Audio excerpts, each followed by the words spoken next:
right, students, so again I'm with you with the third very important concentration term, that's normality.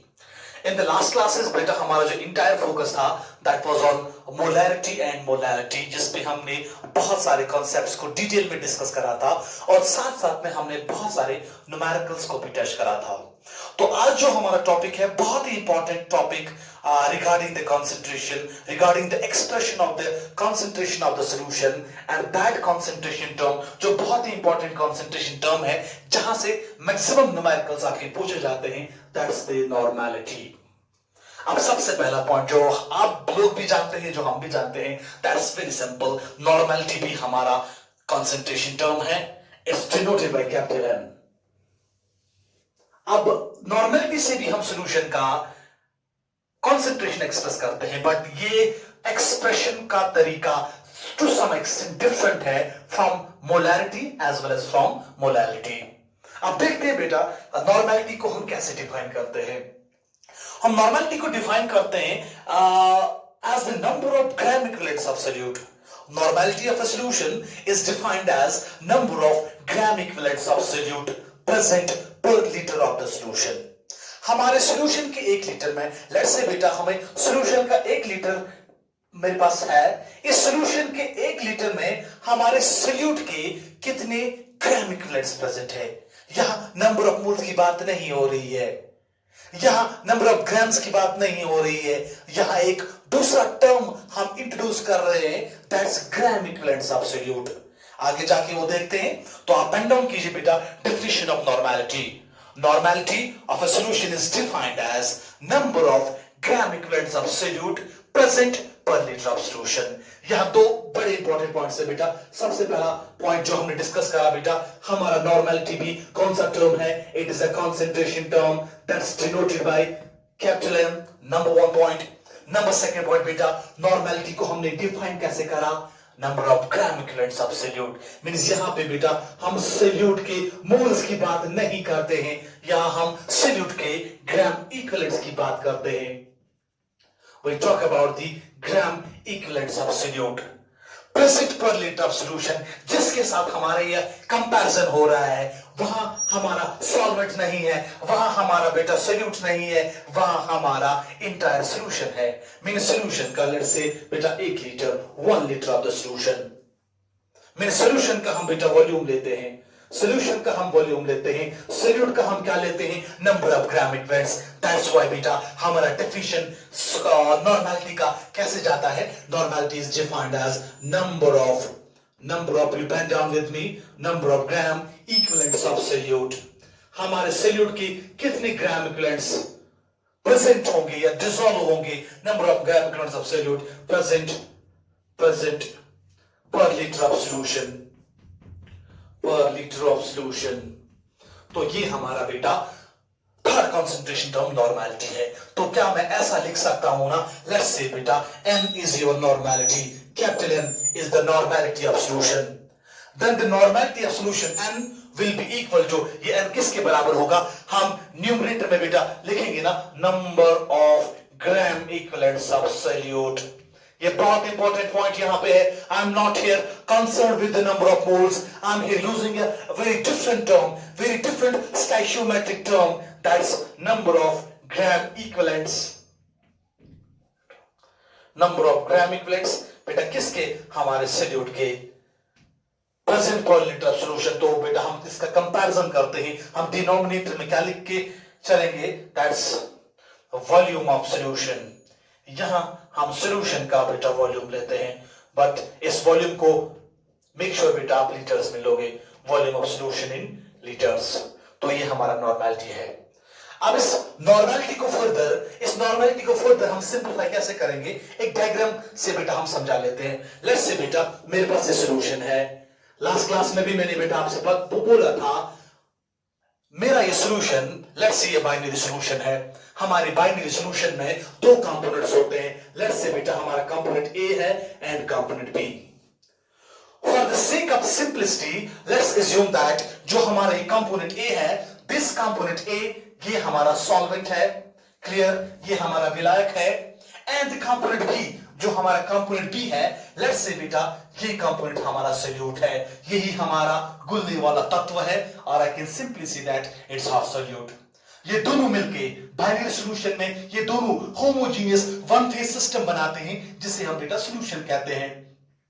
अब देखिए बेटा, now W of A, बहुत simple बेटा, what will be W of A? Weight in grams of solvent. Then what will be W of B? W of B हमारा क्या denote करेगा? Weight in grams of solute. Again बेटा, if I am taking M of B, अगर मैं M of B को molecular M of A को molecular mass of solute मान के चलता हूं, देन व्हाट विल बी और M of B? M of B हमारा क्या डिनोट करेगा? ये हमारा डिनोट करेगा नंबर और simply molecular mass of solute. Again बेटा, अगर मैं ऐसा मान के चलता हूं, now if I am writing like this, यहां पे बेटा अगर मैं लिखता हूं बेटा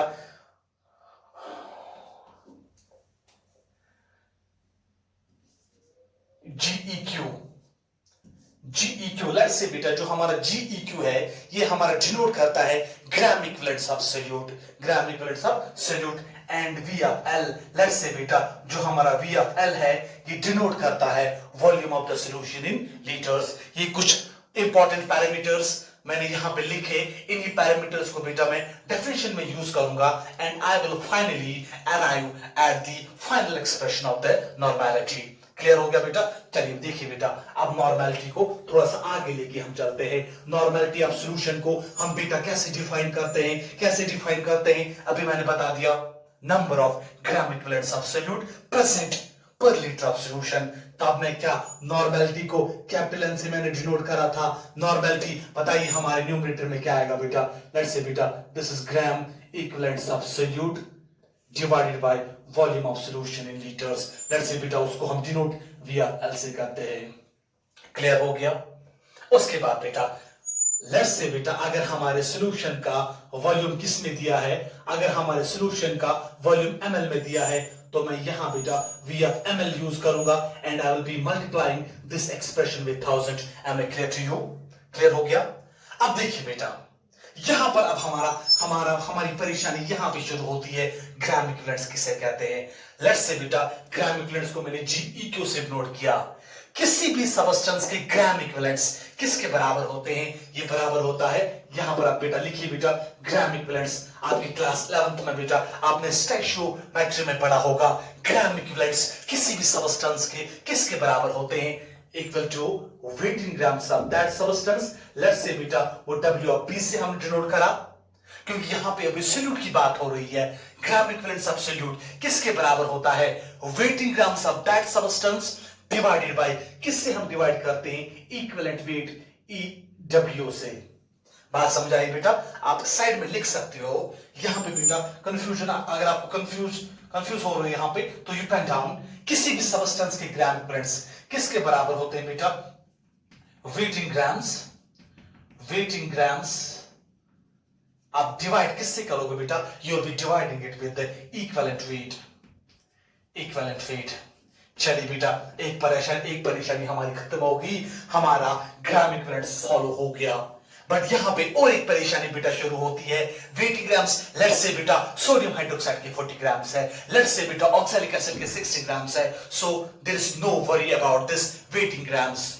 अब प्रॉब्लम यहां पे और आ जाती है बेटा equivalent weight EW। Equivalent weight किसके बराबर होता है? तो फिर से बेटा ये लिखिए बेटा, किसी भी सबस्टेंस का इक्विवेलेंट वेट EW किसके बराबर होता है? इट्स एग्जैक्टली इक्वल टू उस सबस्टेंस का मॉलिक्यूलर वेट कितना होगा या मॉलिक्यूलर मास कितना होगा। लेट्स से हम सोल्यूट की बात करते हैं, that's M of B, molecular mass of solute divided by बेटा हम N से करते हैं, वह जो आपका ये N है ये उस सोल्यूट का कहलाता है वैलेंसी, ये इस सोल्यूट का कहलाता है N फैक्टर, जिसको हम बेटा आगे जाके डिटेल में डिस्कस करते हैं। तो यहां पर भी बेटा और एक इंपॉर्टेंट पॉइंट आप लिखिए बेटा, किसी भी सबस्टेंस का जो इक्विवेलेंट वेट होता है वो किसके बराबर होता है। यहां पे मुझे इक्विवेलेंट वेट पे फोकस नहीं करना है, वो अपने क्लास 11 में डिस्कस करा है। यहां पे I will be only relating the formula. Equivalent weight किसके बराबर होता है? It's equal to molecular weight. उस सब्सटेंस का मॉलिक्यूलर वेट कितना होगा या मॉलिक्यूलर मास कितना होगा, डिवाइडेड बाय, हम किससे करते हैं, डिवाइडेड बाय वैलेंसी या divided by n factor. Clear हो गया। चलिए बेटा अब यहां पे आइए बेटा, आप n is the normality of solution। अब मुझे बताइए बेटा, किसी भी सबस्टेंस के ग्राम इक्विवेलेंट्स, यहां वो सबस्टेंस हमारा सोल्यूट है, number of gram equivalents of solute, तो बताइए इस ग्राम इक्विवेलेंट्स के बदले मैं क्या लिख सकता हूं, WB by EW। मैं लिख सकता हूं बेटा यहां पे waiting grams divided by equivalent weight EW। Clear हो गया। और हमारे उसके बाद बेटा हमारे फॉर्मूला का VML आएगा, हमारे फॉर्मूला का VML आएगा, और साथ साथ में बेटा हम भी multiplying the whole expression with 1000, तो इसको बेटा मैं 1000 से मल्टीपल कर लेता हूं। क्लियर हो गया। अब यहां देखिए बेटा, अब यहां पे बेटा इस इक्विवेलेंट वेट को मैं बेटा फिर से और बेटा सिंपलीफाई करने की कोशिश करता हूं। इक्विवेलेंट वेट हमारा किसके बराबर होता है, molecular weight divided by valency. So can I simply write here like this, जो आपका n कैपिटल N जो आपका नॉर्मेलिटी होगा that will be equal to, ये नॉर्मेलिटी किसके बराबर होगा, this normality will be equal to WB। WB आपका बेटा वेटिंग ग्राम्स है, WB आपका वेटिंग ग्राम्स है। इस वेटिंग ग्राम्स को बेटा हम डिवाइड करेंगे EW इक्विवेलेंट वेट से। इक्विवेलेंट वेट आपका किसके बराबर होता है, molecular weight divide bye n। n आपका बेटा वैलेंसी है। क्लियर हो गया, n आपका वैलेंसी है। और साथ साथ में बेटा हमारा V of ml है, volume of solution ml, and I will be multiplying it with 1000। Clear हो गया, यहां तक क्लियर हो गया। यहां तक बेटा अभी हमारे पास कोई प्रॉब्लम नहीं है। Now I will be going through simple algebraic calculations. तो हमारा लास्ट में बेटा जो नॉर्मेलिटी का एक्सप्रेशन जो हमें मिलेगा, WB that's waiting grams of solute divided by बेटा MRP। MRP आपका क्या है बेटा, molecular mass of that very solute into V of ml। V of ml आपका क्या है बेटा, volume of solution in millilitre, and I will be multiplying it with 1000। और साथ साथ में बेटा हमारा और एक फैक्टर भी आएगा n से। अब ये n बेटा हमारे न्यूमरेटर में जाएगा, तो ये हमारा फाइनल एक्सप्रेशन बनेगा नॉर्मेलिटी का। तो इस एक्सप्रेशन से हम कैलकुलेट कर सकते हैं किसी भी सॉल्यूशन का normality, provided that we know the valency of the solute, we know the weighting grams of the solute, molecular mass and the volume of solution ml। तो यहां तक हमारा बेटा ये नॉर्मेलिटी का एक्सप्रेशन आ जाता है। उसके बाद भी बहुत ज्यादा इसमें इंपॉर्टेंट चीजें हैं जो आगे जाके हम डिस्कस करेंगे। पहले उससे पहले बेटा हम इस नॉर्मेलिटी का देखते हैं बेटा, what are the units of normality. Normality की यूनिट्स बेटा, units of normality, units of normality. तो आपका नॉर्मेलिटी का यूनिट क्या होगा, ऊपर बेटा हमारा ग्राम इक्विवेलेंट्स है और नीचे हमारा वॉल्यूम। तो क्या मैं लिख सकता हूं बेटा ग्राम इक्विवेलेंट्स पर लीटर। तो ये बनेगा हमारे नॉर्मेलिटी का यूनिट। तो यहां तक बेटा हमारा नॉर्मेलिटी क्लियर होता है। अब जब भी बेटा जिस क्लास में भी बेटा मैं नॉर्मेलिटी को डिस्कस करता हूं, तो I am talking about normality ladder. तो आप नॉर्मेलिटी लैडर लिखिए बेटा, जिससे बेटा आपको क्लियर होगा नॉर्मेलिटी का कॉन्सेप्ट। तो लिखिए बेटा आप नॉर्मेलिटी लैडर। अब देखिए बेटा जैसे सीढ़ी जैसी है नॉर्मेलिटी में, अगर आपको किसी भी सॉल्यूशन का नॉर्मेलिटी निकालना होगा, नॉर्मेलिटी निकालने के लिए बेटा आपको पता होना चाहिए बेटा number of gram equivalents of solute. Number of gram equivalents of solute आप कैसे निकालोगे, जब आपको पता होगा उस वाले सोल्यूट का इक्विवेलेंट वेट पता होगा आपको। इक्विवेलेंट वेट आप कब निकाल सकते हो, जब आपको पता होगा उस सोल्यूट का वैलेंसी। तो सबसे पहला पॉइंट जिससे बेटा आप नॉर्मेलिटी पे अराइव आ सकते हो, सबसे पहले आपको पता होना चाहिए बेटा उस सोल्यूट का वैलेंसी। मींस आपको n के बारे में इंफॉर्मेशन पता होनी चाहिए। When you know about the n, तब जाके बेटा आप निकाल सकते हो, n आपको पता है तब जाके आप निकाल सकते हो इक्विवेलेंट वेट। मींस तब जाके आप निकाल सकते हो बेटा इक्विवेलेंट वेट। अब इक्विवेलेंट वेट अगर आपको पता होगा तब जाके आप निकाल सकते हो बेटा ग्राम इक्विवेलेंट्स। मींस तब जाके आप निकाल सकते हो बेटा ग्राम इक्विवेलेंट्स किसके बेटा सोल्यूट के। और जब आपको सोल्यूट के ग्राम इक्विवेलेंट्स पता होंगे, फाइनली बेटा आप निकाल सकते हो बेटा सॉल्यूशन का normality. So this is the normality ladder for you. Number one, very very important point. If you people know the value of valency, if you people know then the equivalent weight, then आपको पता चलेगा number of gram equivalents of solute, फिर जाके आप निकाल सकते हो बेटा नॉर्मेलिटी ऑफ सॉल्यूशन। तो ये एक लेटर जैसी बनती है ना, इसे हम बेटा क्या कहते हैं, नॉर्मेलिटी लेटर। क्लियर हो गया? तो ये पॉइंट है। अब चलिए बेटा नॉर्मेलिटी की अगर हम बात करते हैं तो नॉर्मेलिटी भी हमारा जो है it is a temperature dependent concentration term. देखिए बेटा क्योंकि नॉर्मेलिटी में फिर से बेटा हम सॉल्यूशन के वॉल्यूम की बात करते हैं, तो नॉर्मेलिटी जो हमारा है बेटा, नॉर्मेलिटी हमारा एक ऐसा कंसंट्रेशन टर्म है that depends upon the temperature. So can I simply write here normality हमारा क्या है बेटा, it's temperature dependent concentration term. Means हमारे सॉल्यूशन का नॉर्मेलिटी चेंज होगा अगर टेंपरेचर हम चेंज कर लेते हैं, क्योंकि टेंपरेचर इंक्रीज या डिक्रीज करने से सॉल्यूशन का वॉल्यूम इंक्रीज या डिक्रीज हो सकता है। क्लियर हो गया? जब सॉल्यूशन का वॉल्यूम चेंज होगा, इसका मतलब सॉल्यूशन का नॉर्मेलिटी भी चेंज होगा। दैट्स व्हाई बेटा ये वाला नॉर्मेलिटी जो हमारा कंसंट्रेशन टर्म है, इट्स नॉट कन्वीनियंट। अगर हम टेंपरेचर को क्या करेंगे बेटा, टेंपरेचर में फ्लक्चुएशंस लाएंगे, टेंपरेचर में चेंज लाएंगे। क्लियर हो गया यहां तक? उसके बाद सबसे इंपॉर्टेंट पॉइंट अब ये एन फैक्टर जो हमने डिस्कस करना है।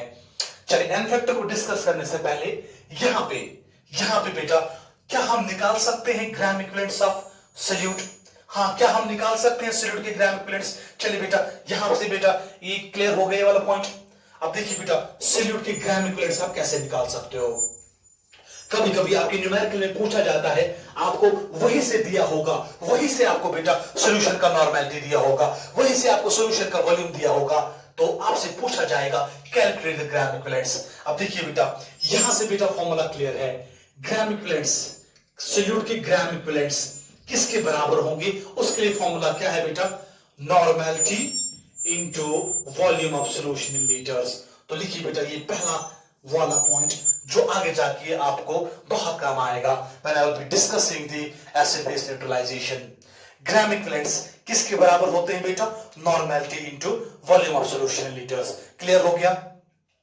उसके बाद बेटा अगर मैं मिली इक्विवेलेंट्स की बात करता हूं, कहीं कहीं पे आप देखोगे बेटा आपके बुक्स में लिखा होगा एक टर्म दैट्स मिली इक्विवेलेंट्स।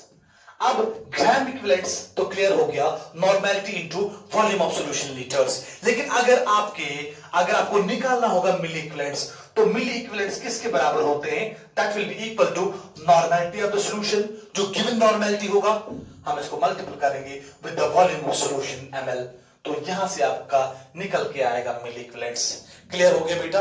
या मैं ऐसा भी लिख सकता हूं ना बेटा, अगर मुझे सॉल्यूशन का लेट्स से बेटा सॉल्यूशन का वॉल्यूम ml में दिया है, सॉल्यूशन का वॉल्यूम मुझे ml में दिया है, फिर जाके अगर मुझे ग्राम इक्विवेलेंट्स निकालने होंगे, तब मैं ग्राम इक्विवेलेंट्स को कैसे निकाल सकता हूं बेटा? सिंपली बेटा ग्राम इक्विवेलेंट्स यहां से बेटा, और एक फॉर्मूला ग्राम इक्विवेलेंट्स के लिए, ग्राम इक्विवेलेंट्स किसके बराबर होते हैं? Normality of the solution n लिखेंगे बेटा into volume of solution ml, लेकिन यहां पर बेटा हम डिवाइड कर लेंगे 1000 से।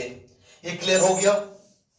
क्योंकि हमारा एक लीटर में हमारा लेट्स से बेटा एक लीटर और VML में रिलेशन क्या है बेटा?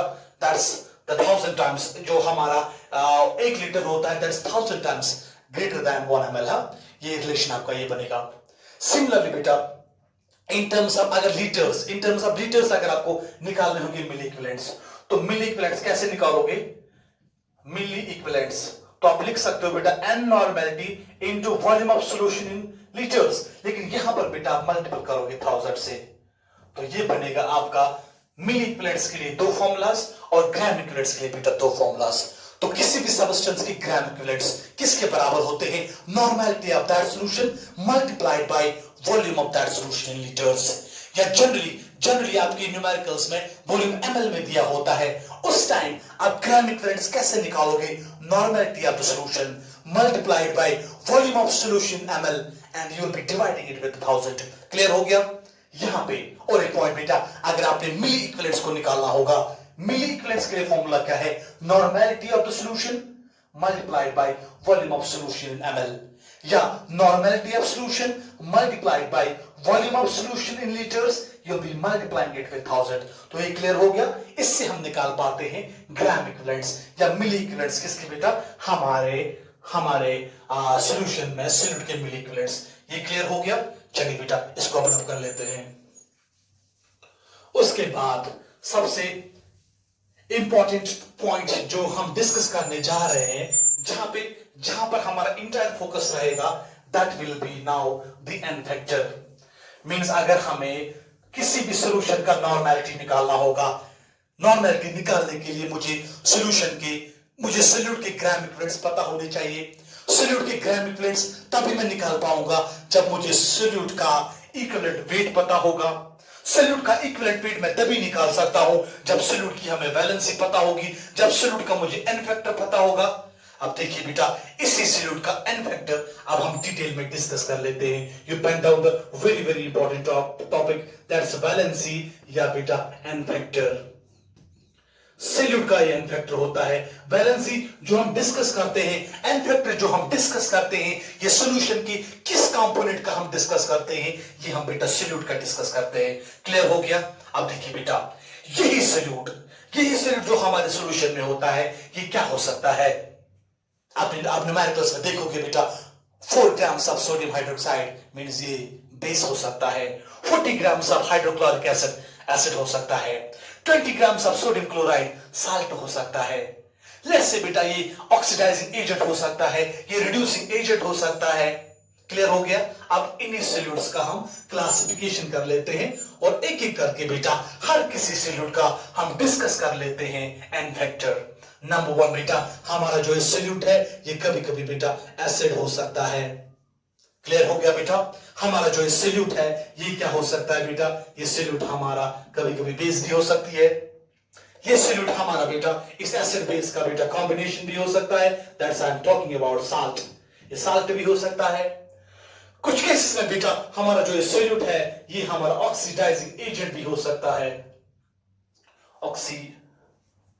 ऑक्सीडाइजिंग एजेंट जिसे हम बेटा ऑक्सीडेंट भी कहते हैं, जो दूसरे सब्सटेंस का ऑक्सीडेशन कराता है और जिसकी खुद के अंदर बेटा रिडक्शन होता है।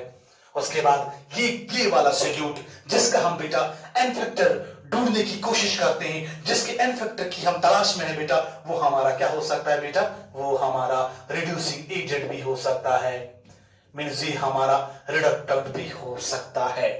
अब एक एक करके बेटा मैं एसिड का एन फैक्टर डिस्कस कर लेता हूं, मैं बेस का एन फैक्टर डिस्कस कर लेता हूं, मैं साल्ट का एन फैक्टर डिस्कस कर लेता हूं और साथ साथ में बेटा मैं डिस्कस कर लेता हूं बेटा ऑक्सीडाइजिंग एंड रिड्यूसिंग एजेंट्स के भी एन फैक्टर्स।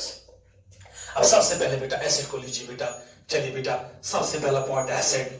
अब बताइए बेटा according to the Arrhenius concept acid को हम कैसे डिफाइन करते हैं।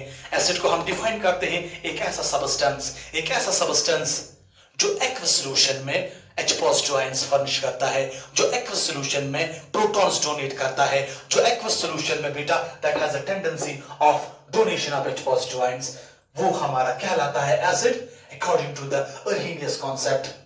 अब देखिए बेटा एक एसिड कितने H पॉजिटिव आयंस डोनेट करता है, एक एसिड का एक मॉलिक्यूल कितने H पॉजिटिव आयंस डोनेट करेगा अपॉन कंप्लीट डिसोसिएशन, वो कहलाता है उस एसिड का बेसिसिटी। क्लियर हो गया बेटा। What is the basicity of an acid, ये बहुत इंपॉर्टेंट टर्म है। एसिड्स के लिए हम बेसिसिटी यूज करते हैं। इस बेसिसिटी का दूसरा नाम है बेटा it's also known as proticity. What's proticity of an acid और what is basicity of an acid?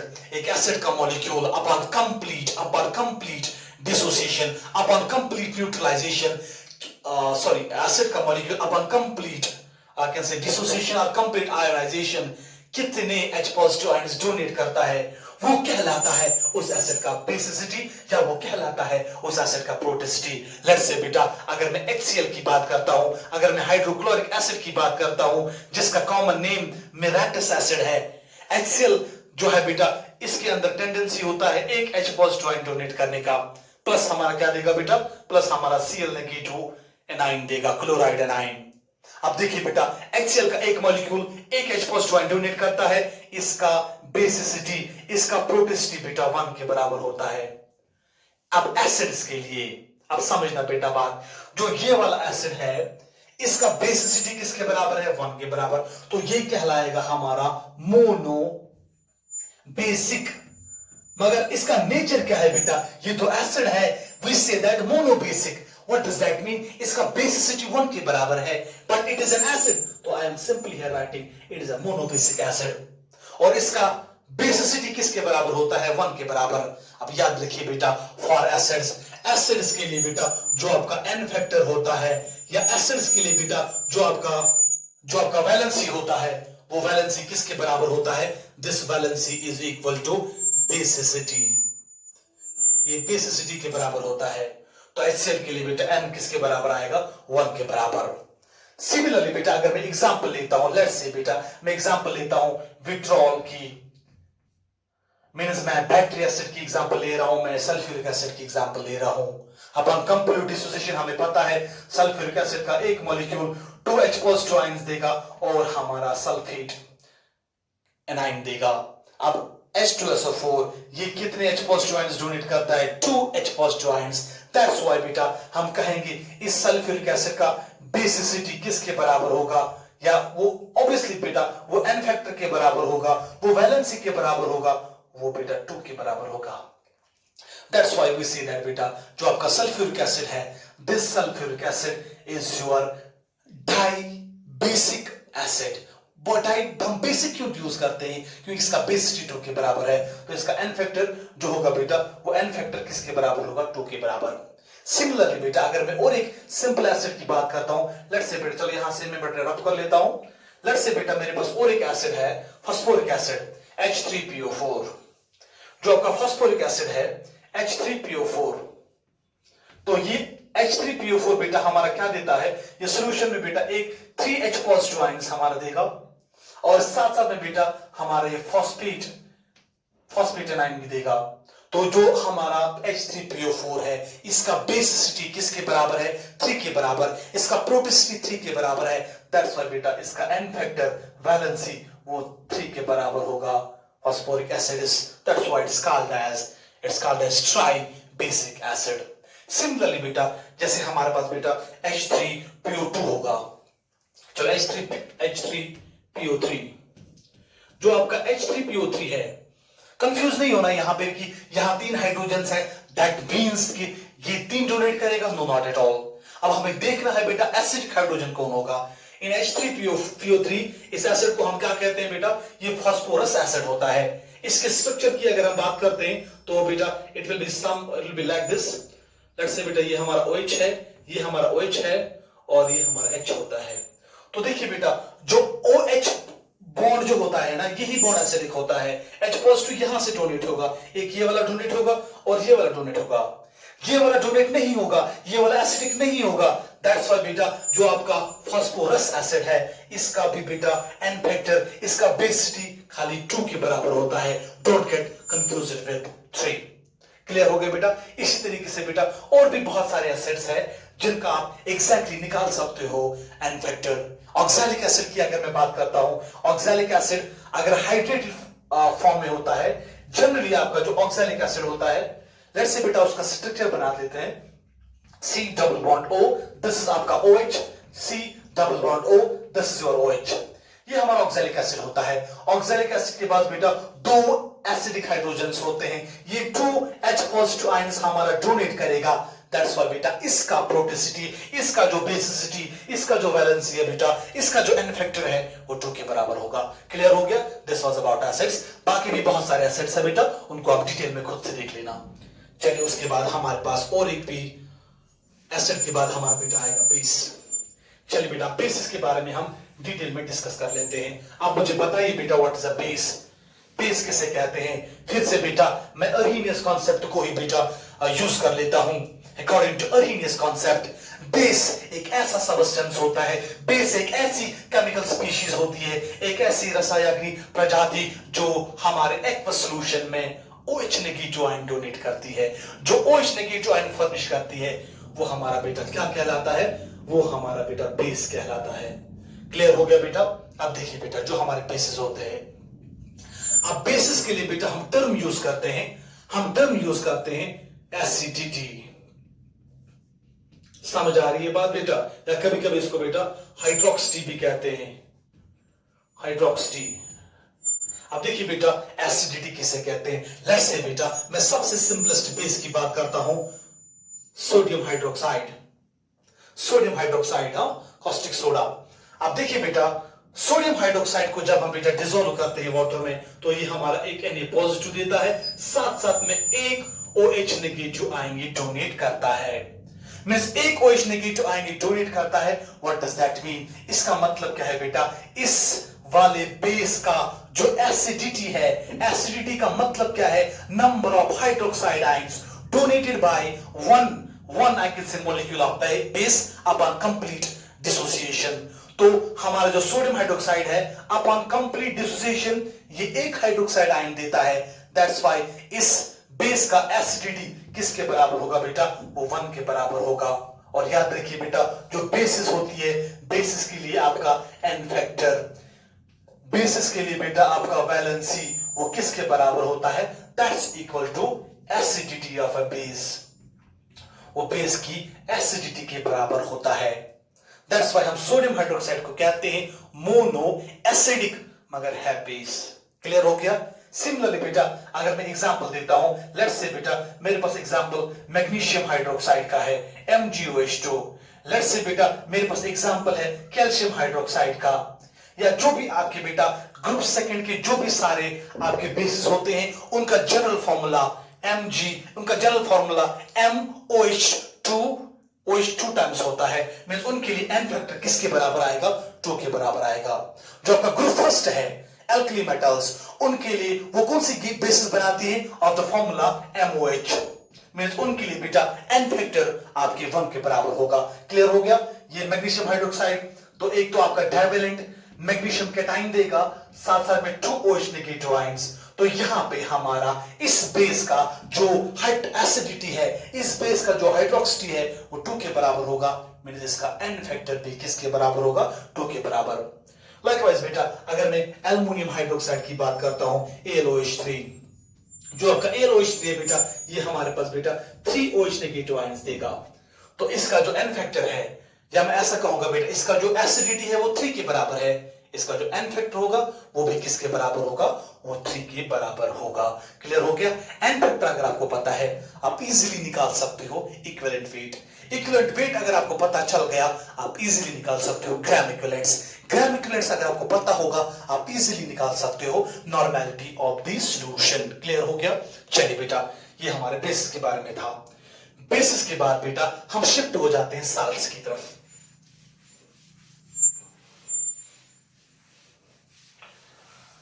चलिए बेटा अब हमारा साल्ट रहता है। अब अगर हम साल्ट को डिफाइन करने की कोशिश करते हैं, हम सिंपली कहते हैं बेटा साल्ट एक न्यूट्रलाइज्ड प्रोडक्ट होता है जो कैसे बनता है? By the neutralization of acid with the base. Clear हो गया?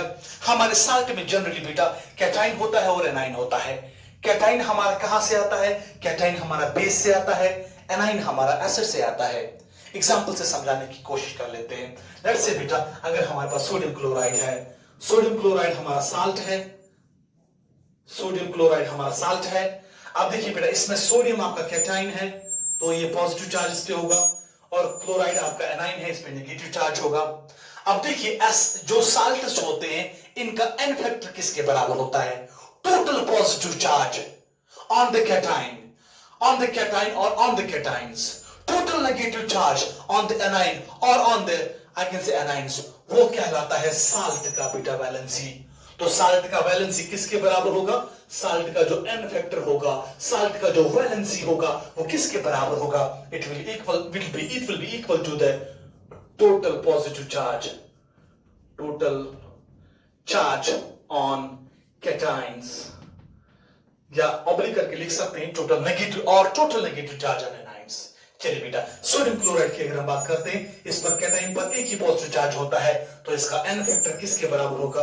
वो 1 के बराबर होगा। Clear? I am trying to be very simple with you. Let's say बेटा अगर मैं मैग्नीशियम क्लोराइड की बात करता हूं, मैग्नीशियम क्लोराइड में आप क्या देखते हो? मैग्नीशियम का पॉजिटिव चार्ज क्या है बेटा? Mg2 पॉजिटिव, कैटाइन पे 2 पॉजिटिव चार्ज है तो इसका जो n फैक्टर है बेटा वो 2 के बराबर होगा। क्लियर हो गया बेटा। सिमिलरली बेटा अगर लेट्स से बेटा अगर मेरे पास और भी कोई एग्जांपल्स है, लेट्स से बेटा मैं एग्जांपल देता हूं किसी डबल साल्ट की। डबल साल्ट में बेटा कंफ्यूज नहीं होना। लेट्स से बेटा हमारे पास ये वाला साल्ट है KCl MgCl2 6 times water of crystallisation.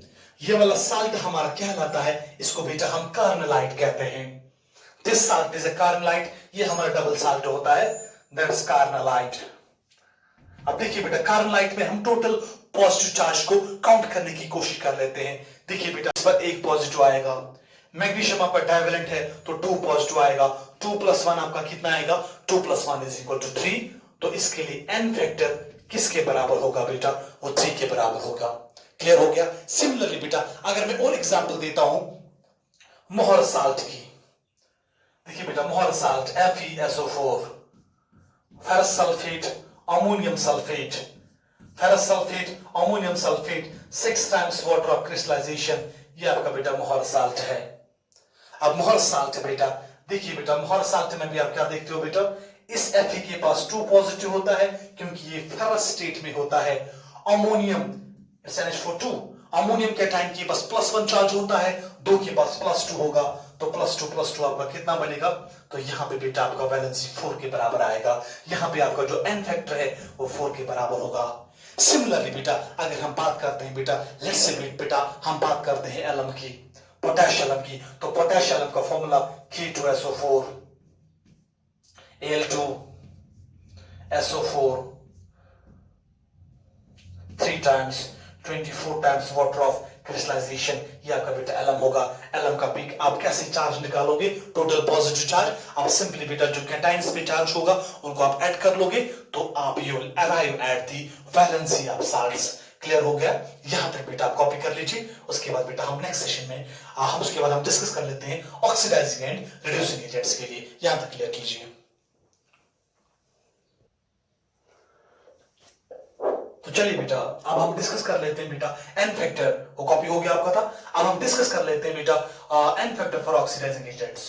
पहले बेटा ऑक्सीडाइजिंग एजेंट्स को समझने की कोशिश कर लेते हैं। ऑक्सीडाइजिंग एजेंट कोई ऐसा सबस्टेंस, एजेंट हम किसे कहते हैं, दैट्स असाइंस कोई वर्क, जिसको हम बेटा कोई वर्क असाइन करते हैं। अब केमिस्ट्री में बेटा ऑक्सीडाइजिंग एजेंट किसे कहते हैं, एक ऐसा सबस्टेंस जो कौन सा काम करता है बेटा, जो किसी दूसरे सबस्टेंस का ऑक्सीडेशन कराएगा। जो दूसरे सबस्टेंस का ऑक्सीडेशन से पहले मतलब क्या है, इलेक्ट्रॉनिक कॉन्सेप्ट ऑक्सीडेशन का बात समझना बेटा। इलेक्ट्रॉनिक कॉन्सेप्ट ऑक्सीडेशन का क्या होता है, लूज ऑफ इलेक्ट्रॉन्स। मींस कोई ऐसा सबस्टेंस जो दूसरे सबस्टेंस से इलेक्ट्रॉन लूज करवाएगा वो कहलाता है बेटा ऑक्सीडाइजिंग एजेंट। तो क्या ऑक्सीडाइजिंग एजेंट के अंदर, इसके खुद के अंदर बेटा रिडक्शन होता है, a substance that undergoes reduction, जिसके खुद के अंदर रिडक्शन होता है, और जो दूसरे सबस्टेंस का क्या कराता है, ऑक्सीडेशन, वो कहलाता है बेटा हमारा ऑक्सीडाइजिंग एजेंट। अब जो ऑक्सीडाइजिंग एजेंट है in terms of electronic concept, क्या ये कह सकते हैं ना बेटा जो आपका ऑक्सीडाइजिंग एजेंट है ये इलेक्ट्रॉन्स गेन करता है, ये इलेक्ट्रॉन्स गेन करता है क्योंकि इसके खुद के अंदर क्या होती है, रिडक्शन। अब याद रखिए बेटा ऑक्सीडाइजिंग एजेंट्स के लिए बेटा एन फैक्टर, बात समझना बेटा, the n factor for oxidizing agents that's equal to number of electrons gained, means ये कितने इलेक्ट्रॉन्स क्या करता है, गेन कर लेता है। अब ऑक्सीडाइजिंग, लेट्स से बेटा कोई ऑक्सीडाइजिंग एजेंट ऐसा है जो 2 इलेक्ट्रॉन्स गेन करता है तो उसका एन फैक्टर 2 के बराबर आएगा। तो दैट उसके बाद आगे जाके हम उसका इक्विवेलेंट वेट भी निकाल सकते हैं क्योंकि हमें पता है बेटा आपका इक्विवेलेंट वेट किसके बराबर होता है, that's equal to molecular weight divide by this n factor. और जब हमें इक्विवेलेंट वेट पता होगा तब जाके हम ग्राम इक्विवेलेंट्स निकाल पाएंगे एंड फाइनली नॉर्मेलिटी। अब देखिए बेटा मैं एक सिंपल ऑक्सीडाइजिंग एजेंट मैंने यहां लिया है बेटा पोटेशियम परमैंगनेट। अब जो हमारा पोटेशियम, अगर हम बेटा पोटेशियम परमैंगनेट की बात करेंगे, इसका मॉलिक्यूलर मास बेटा जब आप काउंट करोगे, जब आप समेशन करोगे इंडिविजुअल एटॉमिक मासेस का तो 158 आता है। अब देखिए बेटा पोटेशियम परमैंगनेट हमारे सॉल्यूशन में एक तो K पॉजिटिव आयन देगा और परमैंगनेट आयन देगा, परमैंगनेट आयन देगा MnO4 नेगेटिव। अब देखिए बेटा यहां पर बहुत इंपॉर्टेंट कॉन्सेप्ट है, जो आपके ऑक्सीडाइजिंग एजेंट्स है, different oxidizing agents have different n factors, वो डिपेंड किस पे करता है? That depends upon the medium, whether आपका मीडियम एसिडिक है, वेदर आपका मीडियम बेसिक है, और आपका मीडियम न्यूट्रल है।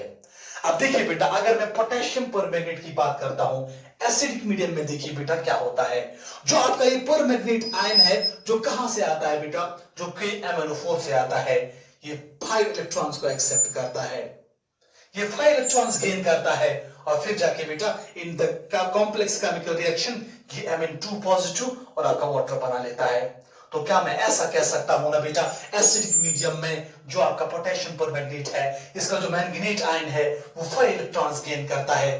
तो बताइए बेटा, एसिडिक मीडियम में इसका n फैक्टर किसके बराबर होगा? इसका n फैक्टर बेटा it will be equal to 5, ये 5 के बराबर होगा। क्लियर हो गया?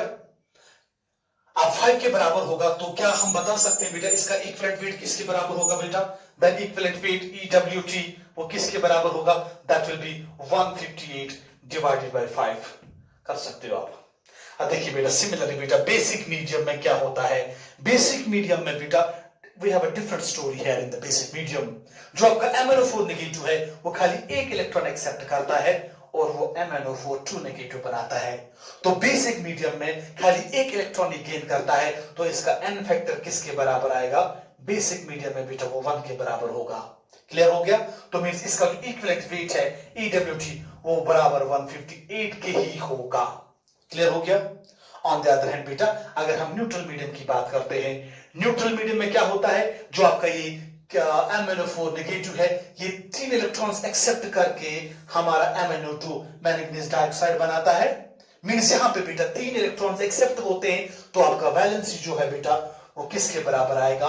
आपकी न्यूट्रल मीडियम में बेटा n फैक्टर बेटा वो 3 के बराबर होगा। तो आपका इक्विवेलेंट वेट EWT वो किसके बराबर होगा? That will be equal to 158 divided by 3। तो this was the oxidizing agents जिनके लिए बेटा आपका n फैक्टर किसके बराबर होता है? Number of electrons gained. और एक दो एग्जांपल से डिस्कस कर लेते हैं जहां से बेटा आपका न्यूमेरिकल पूछा जा सकता है। तो ये था KMnO4। KMnO4 के बाद बेटा अगर मैं दूसरी एग्जांपल देता हूं, that's potassium dichromate, potassium dichromate K2Cr2O7 है ना बेटा। तो ये रहा बेटा K2Cr2O7। अगर मैं पोटेशियम डाइक्रोमेट की बात करता हूं, पोटेशियम डाइक्रोमेट का जो मॉलिक्यूलर मास है इट्स इक्वल टू 262। जब आप समेशन करोगे एटॉमिक मासेस का, 262 इसका मॉलिक्यूलर मास निकलेगा। जब पोटेशियम डाइक्रोमेट को हम सॉल्यूशन में डालते हैं तो ऑब्वियस सी बात है, एक तो 2K पॉजिटिव आयन हमें मिलेगा और साथ साथ में बेटा हमारा डाइक्रोमेट Cr2O7 2 नेगेटिव ये वाला डाइक्रोमेट एनाइन भी हमें मिलेगा। अब देखिए बेटा एसिडिक मीडियम में क्या होता है, बात समझने की कोशिश कर लेना बेटा। एसिडिक मीडियम में, चलो एक ही मीडियम को एक्सप्लेन कर लेते हैं।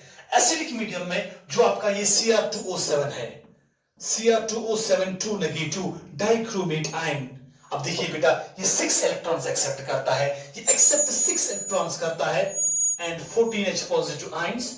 तो हमारा जो इस रिएक्शन का, इस सिंपल से रिएक्शन का बेटा जो हमारा लास्ट में प्रोडक्ट बनता है, that product comes out to be 2, एक तो हमारा मिलेगा 2 टाइम्स Cr3 पॉजिटिव और साथ साथ बेटा 7 टाइम्स H2O। अब देखिए बेटा I have nothing to do with all these products and all these reactants. मेरा सिंपल स्टोरी ये है, जो आपका डाइक्रोमेट आयन है इसने कितने इलेक्ट्रॉन्स एक्सेप्ट किए? 6 इलेक्ट्रॉन्स एक्सेप्ट किए। अगर ये 6 इलेक्ट्रॉन्स एक्सेप्ट करता है, व्हाट डज दैट मीन? बेटा इसका जो n फैक्टर है, इसका जो n फैक्टर है वो 6 के बराबर होगा। तो क्या फिर हम ऐसा लिख सकते हैं ना बेटा, इसके लिए बेटा इक्विवेलेंट वेट किसके बराबर होगा? दैट विल बी इसका molecular weight 262 divide by 6। Clear हो गया बेटा? This was about potassium dichromate. अब सबसे इंपॉर्टेंट जो मैं डिस्कस करने जा रहा हूं ऑक्सीडाइजिंग एजेंट्स में, that's nitric acid. Nitric acid का हम क्या कर लेते हैं बेटा, उसका भी ऑक्सीडाइजिंग नेचर हम बेटा एक्सप्लेन करते हैं, उसका भी n फैक्टर बेटा हम डिटेल में डिस्कस कर लेते हैं। पहले आप ये कॉपी कर लीजिए, कॉपी।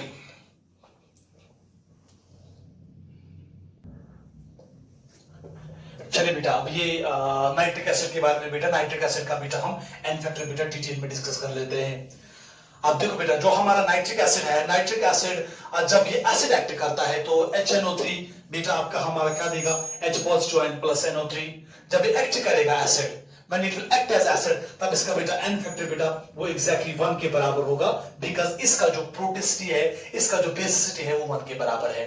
लेकिन इन सर्टेन केसेस जो आपका ये नाइट्रिक एसिड है बेटा, ये एक्ट करता है एज ऑक्सीडाइजिंग एजेंट। तो जब ये एक्ट करेगा एज ऑक्सीडाइजिंग एजेंट, तो अब बहुत सारी कंडीशंस को बेटा हम फिर डिटेल में डिस्कस कर लेते हैं।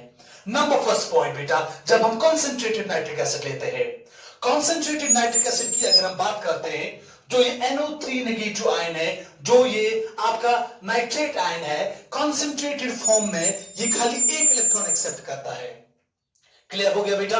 और 2H पॉजिटिव आयंस के साथ कंबाइन करके बेटा ये नाइट्रोजन डाइऑक्साइड बनाता है। तो कहने का मतलब क्या है बेटा, कॉन्सेंट्रेटेड नाइट्रिक एसिड के लिए जो आपका n फैक्टर है बेटा वो 1 के बराबर होगा। This n factor it will again be equal to 1। और हमें पता है बेटा इसका जो इक्विवेलेंट वेट होगा, then the equivalent weight will be equal to n factor आपका किसके बराबर है, that's equal to molecular weight 68/1। Clear हो गया? उसके बाद सेकंड वाला फेज, अगर बेटा हम डाइल्यूट नाइट्रिक एसिड की बात करते हैं, डाइल्यूट नाइट्रिक एसिड जो होता है बेटा, डाइल्यूट फॉर्म में क्या हो जाता है, जो आपका ये नाइट्रिक एसिड है, इसका जो नाइट्रेट आयन है NO3 नेगेटिव आयन, ये 3 इलेक्ट्रॉन्स को एक्सेप्ट करके आपका नाइट्रिक ऑक्साइड बनाता है in according to this chemical reaction. इस रासायनिक प्रतिक्रिया के मामलों में ही जो आपका डाइल्यूट नाइट्रिक एसिड है वो 4 H पॉजिटिव आयंस को एक्सेप्ट करके, 3 इलेक्ट्रॉन्स को एक्सेप्ट करके आपका नाइट्रिक ऑक्साइड बनाता है। So the story is very simple here. जो आपका डाइल्यूट नाइट्रिक एसिड है, इस केस में बेटा 3 इलेक्ट्रॉन्स एक्सेप्ट किए जाते हैं when it acts as an oxidizing agent। तो इसका जो n फैक्टर होगा बेटा वो डाइल्यूट केस में 3 के बराबर होगा, और इसका जो इक्विवेलेंट वेट होगा EW that will be 68/3। Clear हो गया? उसके बाद then I have cooled dilute। देखिए बेटा कितनी डाइवर्स कंडीशंस हमारे पास आती है। अब अगर हमारे पास बेटा लेट्स से बेटा कोल्ड होगा, डाइल्यूट होगा नाइट्रिक एसिड, 2 कंडीशंस। पहला हमने क्या देखा था, पहला हमने डाइल्यूट देखा था, लेकिन यहाँ पे डाइल्यूट होने के साथ साथ ये बहुत ही कोल्ड सॉल्यूशन है, बिलो 0 डिग्री सेल्सियस वाला सॉल्यूशन नाइट्रिक एसिड का। उसका जो NO3 नेगेटिव आयन है वो कितने इलेक्ट्रॉन्स को एक्सेप्ट करता है, वो 6 इलेक्ट्रॉन्स को एक्सेप्ट करता है in according to this chemical reaction जो सॉल्यूशन में हो जाती है। तो क्या हम ऐसा कह सकते हैं ना, in case of cold dilute nitric acid 6 electrons are been accepted, तो इसका जो वैलेंसी, जो इसका n फैक्टर होगा वो 6 के बराबर होगा। क्लियर हो गया? या मैं ऐसा कहूंगा बेटा इसका जो इक्विवेलेंट वेट होगा that will be equal to 68/6।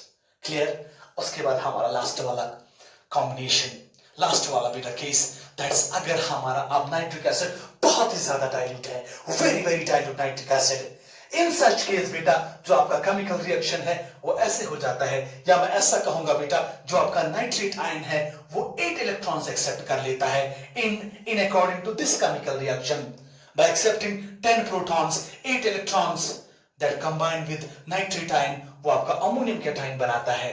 यहां पे बेटा NH2OH हाइड्रोक्सिलामाइन बनता था, लेकिन यहां पे बेटा अमोनियम कैटायन बनता है by acceptance of 8 इलेक्ट्रॉन्स। तो यहां पे बेटा आपका n फैक्टर वो किसके बराबर होगा बेटा, वो 8 के बराबर होगा, मींस आपका इक्विवेलेंट वेट 68/8 के बराबर होगा। क्लियर हो गया? तो this was about oxidizing agents. अब हमारा जो लास्ट वाला कंपोनेंट जिसका हमें n फैक्टर डिस्कस करना है, दैट्स रिड्यूसिंग एजेंट। अब समझने की कोशिश करना, what is a reducing agent? एक ऐसा केमिकल सब्सटेंस जो किसी दूसरे सब्सटेंस का रिडक्शन कराता है, लेकिन इसके खुद के अंदर क्या होता है, इसके खुद के अंदर ऑक्सीडेशन होता है। तो क्या मैं ऐसा कह सकता हूं ना बेटा, a chemical substance that undergoes oxidation and carries out reduction of other substances, उसे हम बेटा आपका रिड्यूसिंग एजेंट कहते हैं या आपका रिडक्टेंट कहते हैं। तो देखिए बेटा यहां पर इसको मैं रब कर लेता हूं, होप दैट आपने कॉपी करा। चलिए बेटा आप लिखिए बेटा, आप लास्ट वाला n फैक्टर जो हम डिस्कस करने जा रहे हैं, दैट्स अबाउट रिड्यूसिंग एजेंट्स। बाकी भी बहुत सारे ऑक्सीडाइजिंग एजेंट्स उनको आप डिटेल में बेटा आपने क्लास 11 में पढ़ा होगा। तो यहां पे मैं खाली इंपॉर्टेंट चीज को डिस्कस कर लेता हूं। अब देखिए बेटा हमारा अब यहां पे reducing agent, what is a reducing agent? जैसे कभी कभी हम बेटा रिडक्टेंट भी कहते हैं, तो क्या हम रिड्यूसिंग एजेंट को आप डिफाइन करते हैं ना? कैसे डिफाइन करते हैं? A substance that undergoes oxidation and carries out reduction of others. इसके खुद के अंदर ऑक्सीडेशन होता है, मींस इलेक्ट्रॉन्स लॉस करता है। मींस जो आपका रिड्यूसिंग एजेंट है, इसका जो एन फैक्टर है, दिमाग में ये बात बहुत इंपॉर्टेंट तरीके से बेटा छाप लेना, जो आपका रिड्यूसिंग एजेंट होता है वो इलेक्ट्रॉन्स क्या कर लेता है? वो इलेक्ट्रॉन्स लॉस कर लेता है, तब जाके तो दूसरा सब्सटेंस गेन करेगा, तब जाके तो दूसरे सब्सटेंस का रिडक्शन होगा। तो ये आपका एन फैक्टर किसके बराबर होगा? It will be equal to number of electrons lost. कितने इलेक्ट्रॉन से लॉस करता है? तो ये एक इलेक्ट्रॉनिक तरीका है। चलिए बेटा आप कुछ एग्जांपल्स रिड्यूसिंग एजेंट्स की हम देते हैं। लेट्स से बेटा अगर आपका सल्फर डाइऑक्साइड एक्ट करेगा रिड्यूसिंग एजेंट, तो क्या होता है बेटा? सल्फर डाइऑक्साइड ये कंबाइन करता है वाटर के साथ। Sulphur dioxide on combination with water ये एक हमारा देता है बेटा SO4 नेगेटिव, ये आपका सल्फेट आयन। क्लियर हो गया? साथ साथ में 2 इलेक्ट्रॉन्स प्लस ये देगा बेटा 2 इलेक्ट्रॉन्स के साथ साथ बेटा ये हमारा बेटा ये H पॉजिटिव आयंस भी हमारा देगा। क्लियर हो गया बेटा? अब यहां पे देखिए बेटा जो आपका SO4 नेगेटिव है, जो SO2 है बेटा, इसने कितने इलेक्ट्रॉन्स लॉस किए बेटा? इसने 2 इलेक्ट्रॉन्स को बेटा लॉस करा। इसने 2 इलेक्ट्रॉन्स लॉस किया, मींस इसका जो एन फैक्टर है वो किसके बराबर होगा? वो 2 के बराबर होगा। सिमिलरली बेटा अगर मैं दूसरे एग्जांपल को डिस्कस कर लेता हूं, लेट्स से बेटा इसका एन फैक्टर 2 के बराबर आएगा। लेट्स से बेटा मैं KClO3 पोटेशियम क्लोराइड KClO3, हमें पता है बेटा this chemical substance is known as potassium chloride. Potassium chloride हमारे सॉल्यूशन में एक K पॉजिटिव देगा और साथ साथ में ClO3 नेगेटिव देगा। अब याद रखिए बेटा जो ये ClO3 नेगेटिव है, ClO3 नेगेटिव जब एक्ट करेगा एज रिड्यूसिंग एजेंट, तो लेट्स से बेटा ये वाटर के साथ कंबाइन करा इसने, तो ClO3 ये हमें क्या देगा? It will give us ClO4 negative. एक तो हमें ये बेटा ClO4 नेगेटिव देगा, साथ साथ में बेटा ये हमें 2 electrons and 2 H positive ions देता है। अब यहां पे देखिए बेटा इस ClO3 ने या KClO3 ने बेटा कितने इलेक्ट्रॉन्स लॉस किए बेटा? 2 इलेक्ट्रॉन्स। इसका एन फैक्टर किसके बराबर आएगा? 2 के बराबर आएगा। सिमिलरली बेटा अगर मैं लेट्स से बेटा अगर मैं HI की बात करता हूं, हाइड्रोजन आयोडाइड, ये आपने बहुत सारी क्लास में भी सुना होगा, hydrogen iodide it acts as a reducing agent. कैसे बेटा? HI हमारा I नेगेटिव देगा, समझना बात समझने की कोशिश कर लेना। अब जो ये 2I नेगेटिव है ये हमारा I2 आयोडीन बनाते हैं और साथ साथ में 2 इलेक्ट्रॉन्स देते हैं, मींस 2 HI नेगेटिव 2 इलेक्ट्रॉन्स देते हैं, तो एक HI है पर मॉलिक्यूल वो हमारा n किसके बराबर आएगा बेटा? वो 1 के बराबर आएगा। तो this was about n factor of oxidizing agents, reducing agents, acids, base and salts. अब उसके बाद हम फिर से शिफ्ट हो जाते हैं नॉर्मेलिटी की तरफ। अब नॉर्मेलिटी ऑफ मिक्सिंग हम डिस्कस करेंगे, नॉर्मेलिटी ऑफ एसिड बेस हम डिस्कस कर लेते हैं। चलिए उसके बाद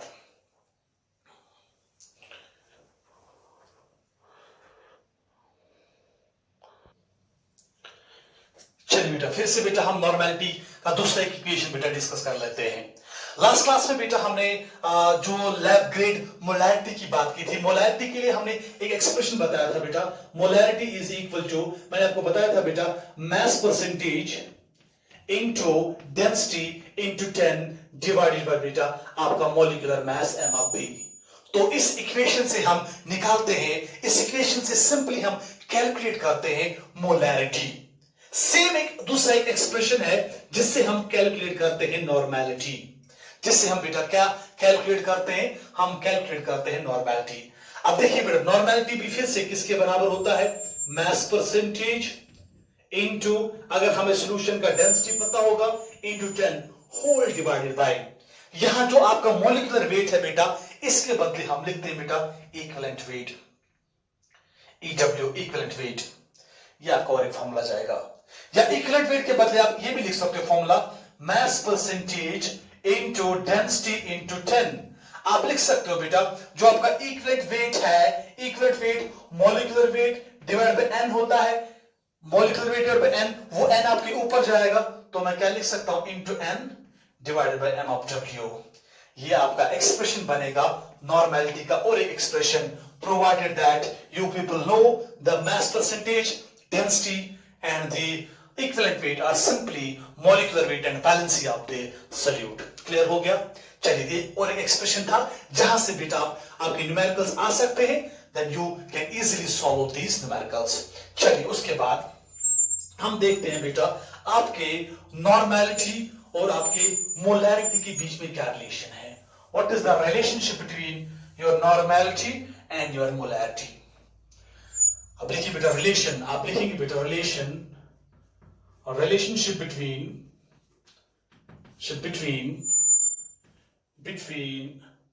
कैपिटल M मोलैरिटी एंड आपका जो n है बेटा that's n is the normality. अब मैं डायरेक्टली एक्सप्रेशन को डिराइव कर लेता हूं। मोलैरिटी का फाइनल एक्सप्रेशन मुझे किसके बराबर था? चलिए बेटा मैं नॉर्मेलिटी, चलो मोलैरिटी का यहां से मैं एक्सप्रेशन लिखता हूं बेटा। मोलैरिटी फाइनली किसके बराबर होता है? WB weight in grams of solute divided by molecular mass into VmL into 1000। ये हमारा मोलैरिटी का एक्सप्रेशन है। लेट्स से बेटा इसको इक्वेशन फर्स्ट मान के चलते हैं। ये हमने बेटा लास्ट क्लास में डिटेल में डिस्कस करा था। अब देखिए नॉर्मेलिटी, अभी हमने देखा बेटा नॉर्मेलिटी किसके बराबर होता है? ग्राम इक्विवेलेंट्स ऑफ सॉल्यूट है ना बेटा, divide by volume of solution, let's say बेटा ml में, then we will be multiplying the equation with 1000। अभी हमने देखा। उसके बाद ये हमें पता है बेटा ग्राम इक्विवेलेंट्स किसके बराबर होते हैं? Weight in grams WB, weight in grams of the substance whole. बेटा हम इसको डिवाइड किससे करते हैं? वेटिंग ग्राम्स को बेटा हम डिवाइड करते हैं with the EW equivalent weight into volume of solution in ml into formula का बेटा आपका 1000 आएगा। क्लियर हो गया?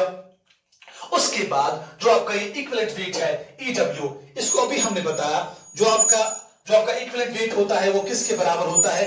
WB divided by. Equivalent weight के बदले में क्या लिख सकता हूं? क्या मैं simply write here equivalent weight के बदले में लिख सकता हूं molecular weight divided bye n आपका वैलेंसी, डिवाइड बाय n आपका वैलेंसी इनटू आपका क्या आएगा बेटा? इनटू आपका VmL आएगा, इनटू आपका बेटा 1000 आएगा, इनटू आपका 1000। तो यहां पे बेटा जो आपका नॉर्मेलिटी का फाइनल एक्सप्रेशन बनता है that's n into WB divided by MB into VmL, V volume in ml into 1000। ये हमारा नॉर्मेलिटी का फाइनल एक्सप्रेशन बनता है। अब देखिए बेटा जो ये वाला टर्म है WB by MB VmL into 1000, WB by MB VmL into 1000, इसके बदले में क्या मैं मोलैरिटी लिख सकता हूं? That's why n is equal to small n times capital M। में जो आपका नॉर्मेलिटी होता है that's n times molarity, where n आपका क्या है बेटा? n is your valency or simply n factor। या जो रेशियो होगा नॉर्मेलिटी और मोलैरिटी का, नॉर्मेलिटी एंड मोलैरिटी का, that will be equal to n factor. यहां से भी आपके न्यूमेरिकल्स पूछे जा सकते हैं। लेट्स से बेटा अगर आपके सॉल्यूशन का आपको मोलैरिटी पता होगा, आप उसका नॉर्मेलिटी इजीली कैलकुलेट कर सकते हो, provided that you know that what is the n factor for the solution, या what is simply the n factor of the solute. Clear हो गया? चलिए, this was the relation between molarity and normality. Let's say बेटा अगर आपकी solution का molarity 10 molar है, वो कितना नॉर्मल होगा? वो डिपेंड करेगा उस सॉल्यूट का वैलेंसी कितना होगा। अगर वो सॉल्यूट लेट्स से बेटा H2SO4 है, H2SO4 के लिए N2 के बराबर है, तो उसका नॉर्मेलिटी 2 into 10 होगा, मींस वो 20 नॉर्मल होगा। क्लियर? चलिए, उसके बाद अब हम शिफ्ट हो जाते हैं towards the very important topic of normality, that's normality expression. आपका नॉर्मेलिटी एक्सप्रेशन, अब देखिए बेटा जो आपका नॉर्मेलिटी इक्वेशन या नॉर्मेलिटी इक्वेशन एक्सप्रेशन लिखिए, या नॉर्मेलिटी, चलिए नॉर्मेलिटी इक्वेशन लिखिए बेटा। नॉर्मेलिटी इक्वेशन भी हमारा क्या हो जाता है बेटा? लेट्स से बेटा अगर हमारे पास एक सॉल्यूशन है, जिस सॉल्यूशन का नॉर्मेलिटी n1 है जिस सॉल्यूशन का वॉल्यूम v1 है। लेट्स से बेटा मैंने डाइल्यूशन करा, मैंने इस वाले सॉल्यूशन में वाटर डेलिबरेटली ऐड किया, तो ये वाला सॉल्यूशन जो है इसका नॉर्मेलिटी अपॉन डाइल्यूशन, मैंने आपको बताया बेटा जब हम किसी भी सॉल्यूशन को डाइल्यूट करते हैं उसका कंसंट्रेशन डिक्रीज होगा, मींस उसका नॉर्मेलिटी डिक्रीज होगा। लेट्स से बेटा उसका नॉर्मेलिटी डिक्रीज होता है टू n2, इसका वॉल्यूम ऑब्वियसली बेटा इंक्रीज होगा टू v2। इस नॉर्मेलिटी का डिक्रीज होना, इस नॉर्मेलिटी का डिक्रीज होना और इस वॉल्यूम का इंक्रीज होना, ये इस तरीके से होता है such that the product of n1 v1 is always equal to n2 v2। That's बेटा जो आपका n1 v1 होगा वो किसके बराबर होगा, वो n2 v2 के बराबर होगा, या लेट्स से बेटा n into v is always constant और सेम सॉल्यूशंस। क्लियर हो गया? ये आपका नॉर्मेलिटी इक्वेशन है। जिस तरीके से हमने मोलैरिटी में बेटा इक्वेशन को डिस्कस करा था, same phenomena, same logic is applicable here also. अब देखिए बेटा ये हमारा नॉर्मेलिटी इक्वेशन है। अब लेट्स से बेटा सेकंड केस हम डिस्कस कर लेते हैं, केस नंबर सेकंड। चलिए बेटा हमारे पास आप लिखिए बेटा नॉर्मेलिटी ऑफ मिक्सिंग। चलिए ये चीजें हमने मोलैरिटी में डिस्कस की थी, अब यहां बेटा इनको हम बेटा सुपरफिशियल टच देते हैं। Normality of mixing, normality of mixing. Let's say बेटा अगर मेरे पास कोई सॉल्यूशन है, इस सॉल्यूशन का फिर से बेटा नॉर्मेलिटी n1 है, इसका वॉल्यूम v1 है। मेरे पास एक दूसरा सॉल्यूशन है बेटा, इस सॉल्यूशन का सेम सब्सटेंस का नॉर्मेलिटी n2 है, इसका वॉल्यूम v2 है।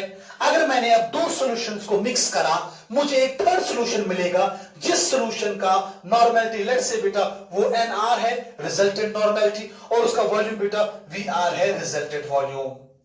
Then from the expression of normality, from the normality equation, it is clear that क्या हम ऐसा लिख सकते हैं ना, can I write here n1 v1 plus जो आपका होगा बेटा n2 v2 that will be equal to nr vr, या आपका जो फाइनल nr होगा वो किसके बराबर होगा, that will be n1 v1 plus आपका क्या आएगा बेटा n2 v2 होल डिवाइड किससे आएगा बेटा vr आपका होता है ना v1 plus v2, resultant volume v1 plus v2 होगा।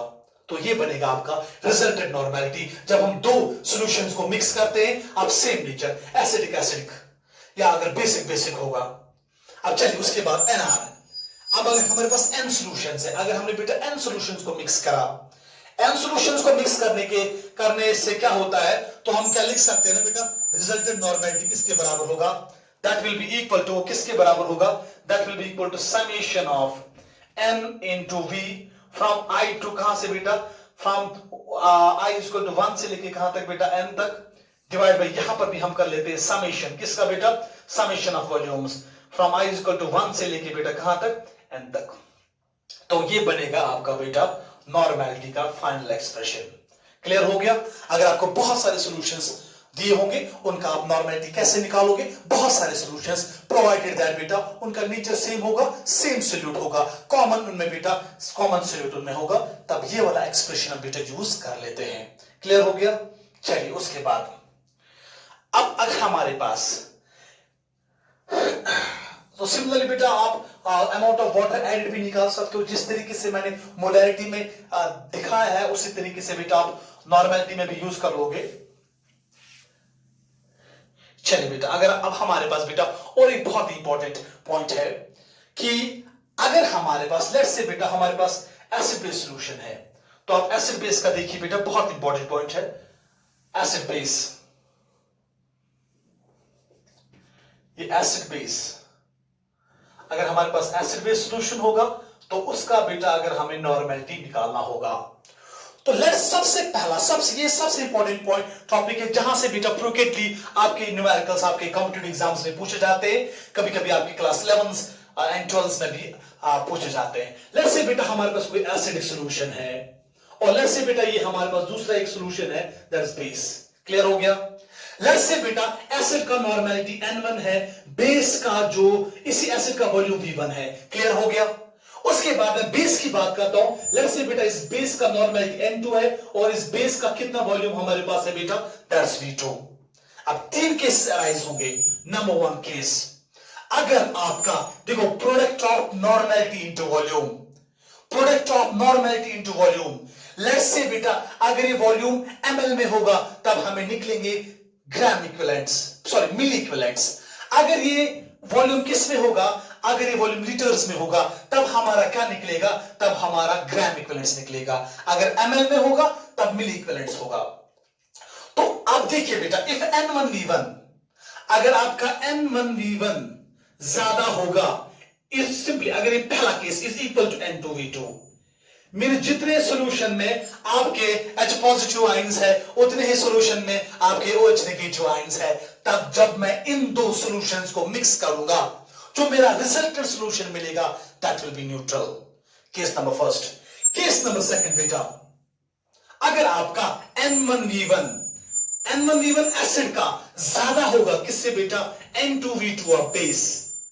If N1V1 of acid is greater than N2V2 of base, तो यहां पे बेटा मैं एसिड लिख के चलता हूं, यहां मैं बेटा बेस लिख के चलता हूं। देन आपका रिजल्टेंट सॉल्यूशन क्या होगा बेटा, वो आपका एसिडिक होगा। आपका रिजल्टेंट सॉल्यूशन एसिडिक होगा। और इस रिजल्टेंट सॉल्यूशन का जो आपका नॉर्मेलिटी होगा n, वो किसके बराबर होगा। एसिड का ज्यादा है तो आप लिखोगे N1V1 माइनस आप लिखोगे N2V2 whole divided by total volume that will be V1 plus V2। Clear हो गया। चलिए उसके बाद third very very important point. अब अगर आपका थर्ड केस ऐसा होगा, इफ N1V1 किसका बेटा, एसिड का, इज लेस देन, किससे लेस देन है बेटा, if it is less than N2V2 और बेस। मींस अगर बेस का ही N2V2 इक्विवेलेंट ज्यादा है तो देखिए बेटा देन आपका रिजल्टेंट सॉल्यूशन क्या होगा, वो रिजल्टेंट सॉल्यूशन आपका बेसिक होगा। क्लियर हो गया, क्योंकि N2 into V2 इसका प्रोडक्ट ज्यादा है, देन आपका रिजल्टेंट सॉल्यूशन बेसिक होगा। तो then the normality of solution किसके बराबर होगा, it will be equal to N2V2 minus N1V1 divided by आपका क्या आएगा बेटा, V1 प्लस V2। तो ये पॉइंट्स आप बेटा क्लियर कर लीजिए, यहां से बेटा आपका क्वेश्चन पूछा जा सकता है। चलिए हो गया ये वाला पॉइंट। अब देखिए बेटा, अब कहीं कहीं पे बेटा अगर आपको कैलकुलेट करना होगा, लेट्स से बेटा अगर आपको एसिड बेस मिक्सचर दिया है तो एक सिंपल तरीका है उस एसिड बेस मिक्सचर का आपको निकालना होगा नॉर्मेलिटी। उसका सिंपल तरीका क्या है, बहुत ही सिंपल तरीका बेटा आपको सिखा लेते हैं जो आप फ्रीक्वेंटली आप न्यूमेरिकल्स में यूज कर लोगे। तो लिख देखिए बेटा, ये क्लियर हो गया। चलिए उसके बाद और एक पॉइंट,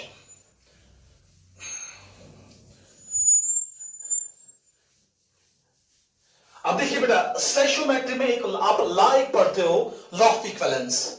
लॉ ऑफ इक्विवेलेंस क्या कहलाता है, लॉ ऑफ इक्विवेलेंस का एक स्टेटमेंट है, the number of milli equivalents of acid, the number of milli equivalents of acid, let's say बेटा x milli equivalents of acid और neutralized by equal milli equivalents of base. Means जो law of equivalence है वो यही कहेगा ना, N1V1 of acid milli equivalents of acid, इनको neutralize करेंगे equal milli equivalents of base. क्योंकि एसिड से आपके H पॉजिटिव आयंस आते हैं, बेस से आपके OH नेगेटिव आयंस आते हैं। अगर दोनों के मिली इक्विवेलेंट सेम है, अगर दोनों का कंसंट्रेशन सेम है, अगर दोनों का अमाउंट सेम है, तो दोनों आपका न्यूट्रलाइजेशन दिखाएंगे। मींस आपका नेट रिजल्टिंग सॉल्यूशन वो ना तो एसिडिक होगा ना बेसिक होगा। अब देखिए बेटा कैसे हम निकाल पाएंगे एसिड बेस मिक्सचर का नॉर्मेलिटी। नंबर 1 पॉइंट तो लिखिए बेटा, आप acid base mixture, acid base mixture का आप कैसे निकालोगे नॉर्मेलिटी। एसिड बेस मिक्सचर का नॉर्मेलिटी आप कैसे निकालोगे, सबसे पहला पॉइंट आप कैलकुलेट कीजिए बेटा, we calculate the number of milli equivalents of acid. हम सिंपली क्या करेंगे बेटा, हम पहला पॉइंट क्या करेंगे, calculate the number of milli equivalents, या सिंपली ग्राम इक्विवेलेंट्स भी लिख सकते हो, मिली इक्विवेलेंट्स ऑफ एसिड। चलिए बेटा आपने मिली इक्विवेलेंट्स ऑफ एसिड निकाले, कैसे निकालोगे, बाय फॉर्मूला। नॉर्मेलिटी आपका सॉल्यूशन का दिया होगा, आप इसको मल्टीपल करोगे बेटा with the volume of solution ml, तो यहां से आपको मिलेगा number of milli equivalents of acid. Second very very important point, उसके बाद जो आपका बेस दिया होगा, बेस का आपको नॉर्मेलिटी भी दिया होगा, बेस का आपको वॉल्यूम भी दिया होगा, देन यू कैलकुलेट। उसके बाद बेटा you calculate the number of milli milli equivalents of base. उसके बाद आप बेस के मिली इक्विवेलेंट्स को कैलकुलेट करोगे। अब उसके बाद कैसे कैलकुलेट करोगे बेटा? आपको उस बेसिक सॉल्यूशन का नॉर्मेलिटी भी पता होगा, आपको उस बेसिक सॉल्यूशन का लेट्स से बेटा VML वॉल्यूम ml भी पता होगा। तो by product of normality and volume of solution in ml we can calculate the number of milli equivalents of base. उसके बाद जब हम इस एसिड और बेस को मिलाते हैं तो उसके बाद आप क्या देखोगे बेटा? अब जिसके इक्विवेलेंट ज्यादा होंगे, जिसके इक्विवेलेंट ज्यादा होंगे, लेट्स से अगर एसिड के इक्विवेलेंट ज्यादा होंगे तो सॉल्यूशन एसिडिक होगा, तो मींस कुछ इक्विवेलेंट्स एसिड के बचे होंगे। अगर आपके इक्विवेलेंट्स मिली इक्विवेलेंट्स या ग्राम इक्विवेलेंट्स बेस के ज्यादा है, after neutralization milli equivalents of base left होंगे, तो रिजल्ट सॉल्यूशन बेसिक होगा। तो थर्ड पॉइंट आप क्या करोगे बेटा? You calculate the number of milli equivalents left. या तो एसिड के लेफ्ट होंगे या तो बेस के लेफ्ट होंगे आफ्टर न्यूट्रलाइजेशन। क्या करोगे? We calculate the number of milli equivalents of acid और बेस, दोनों में से किसी एक का लेफ्ट आफ्टर न्यूट्रलाइजेशन। तो थर्ड पॉइंट आप क्या करोगे? We calculate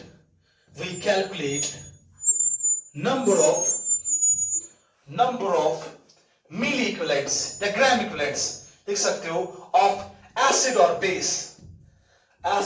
base left after neutralization, left after neutralization. हो गया?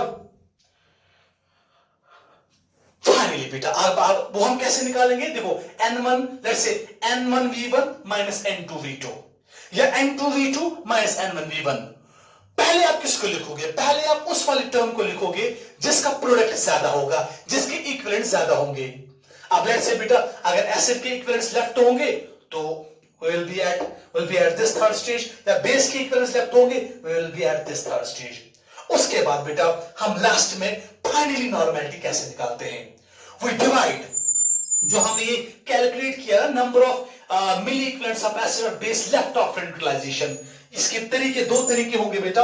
या आप करोगे N1V1 माइनस N2V2, हाँ, या इसका दूसरा तरीका ऐसा होगा, या आप सेकंड ऐसे भी निकालोगे N2V2 माइनस N1V1। वो डिपेंड, लेट्स से अगर ये एसिड है ये बेस है, तो अगर आपका एसिडिक का ज्यादा होगा, अगर एसिड के इक्विवेलेंट ज्यादा होंगे तब ये वाला टर्म यूज करोगे, प्रोवाइडेड दैट 1 से आपने एसिड को डिनोट किया। अगर आपका बेस के इक्विवेलेंट ज्यादा होंगे लेट्स से देन आप ये वाला फॉर्मूला यूज करोगे N2V2 minus N1V1 for calculating number of milli equivalents left after neutralization. उसके बाद you will be dividing, then now the normality of solution can be calculated by dividing the number of milli equivalents of acid और base left after neutralization by, किससे divide करेंगे? With the total volume of solution. तो finally क्या मैं ऐसा लिख सकता हूं ना बेटा? Now the normality of mixture हम लिख सकते हैं इज इक्वल टू, किसके बराबर होगा बेटा? Number of milli equivalents left, number of milli equivalents या ग्राम इक्विवेलेंट्स लेफ्ट डिवाइड हम किससे करेंगे बेटा? हम डिवाइड करेंगे बेटा with the total volume of solution. तो ये आपका, इससे आप बेटा कैलकुलेट कर पाओगे, we can easily calculate the normality of acid base mixture. चलिए बेटा इस normality of acid base mixture को हल्का सा बेटा मैं रिपीट कर लेता हूं। If you people are asked to calculate the normality of acid base mixture, बहुत सिंपल है। सबसे पहला पॉइंट आप क्या करोगे? You calculate the number of milli equivalents of acid. कैसे कैलकुलेट करोगे? You multiple the normality of solution with the volume of solution in ml। Clear हो गया? Number second point, you calculate the number of milli equivalents of base. कैसे calculate करोगे? Normality of basic solution multiplied by the volume of the solution. Clear हो गया? Third very very important point. उसके बाद आप क्या करोगे? We calculate the number of milli equivalents of acid और बेस, दोनों में से या तो एसिड के या तो बेस के लेफ्ट आफ्टर न्यूट्रलाइजेशन। कितने मिली इक्विवेलेंट्स हमें बचते हैं या तो एसिड के या तो बेस के after neutralization. Then finally the normality of solution is equal to, किसके बराबर होगा? Number of milli equivalents left divided by the total volume of the solution. This was normality for you. Okay, thank you.